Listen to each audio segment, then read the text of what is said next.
You are listening to Larry Conners, USA.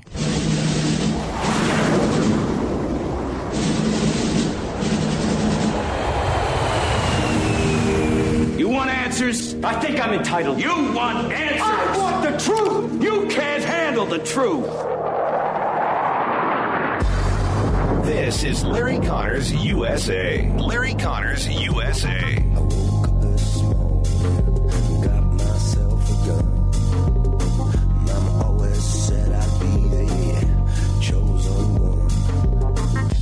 The party of don't get vaccinated during a global pandemic to own the libs has given us the rise of the killer Republican governors. Guys like Ron DeSantis in Florida and Greg Abbott in Texas, banning mask mandates and pushing Regeneron pop-up clinics to enrich their donors. Anything but the free vaccine that definitely works. Under the influence of all that ignorance, trying to reason with these people is like, I don't know, I've seen this movie before. It's like a dystopian farce that now feels more like a documentary. Oh, yeah. Welcome to Idiocracy. Idiocracy. We're going to talk about that in more detail. This is October 13th, 2021. That is MSNBC, Joy Reid on the Readout or Read Report or whatever the devil they call it right now. She is referring to an actual movie, Idiocracy. You probably didn't see it. It's kind of a stupid movie. Never did really get full release. But yeah, there's some stupid stuff in it. But she's saying the party of don't get vaccinated. The GOP party is not saying don't get vaccinated. The GOP party is saying do what you think is best for you and your family. Period.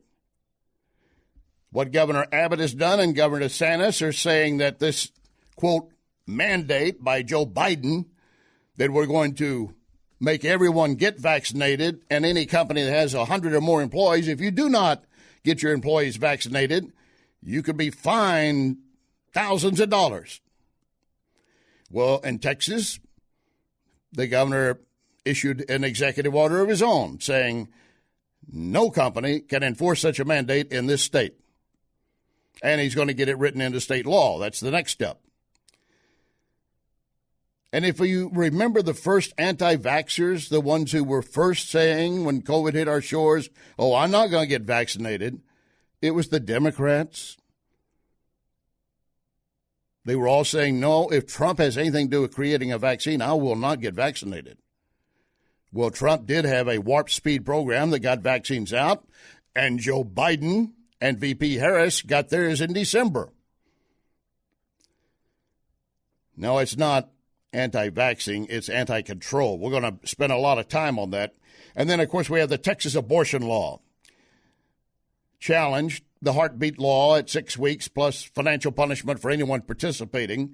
And a lawsuit could be filed by anyone, even if they're not a Texas resident. That might face some real challenges on that part.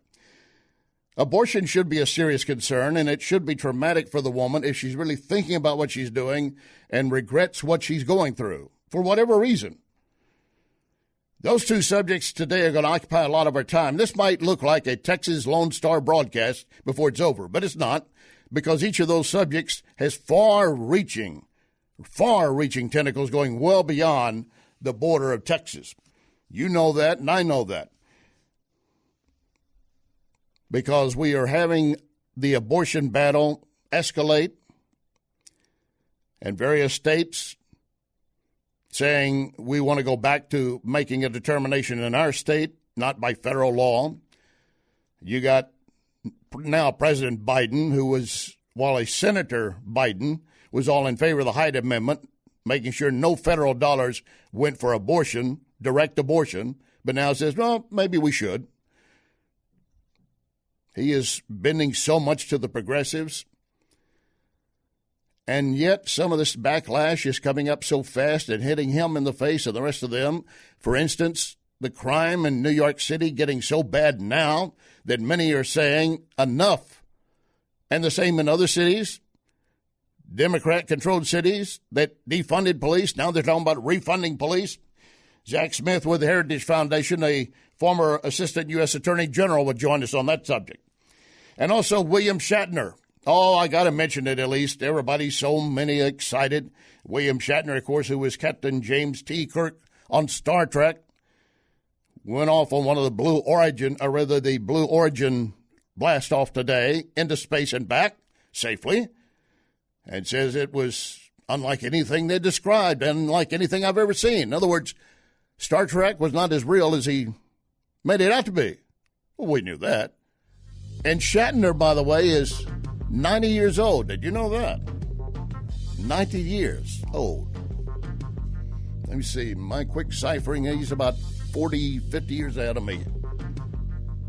Don't laugh. Also, the religious crime not being reported. Lock and load, ready on the right.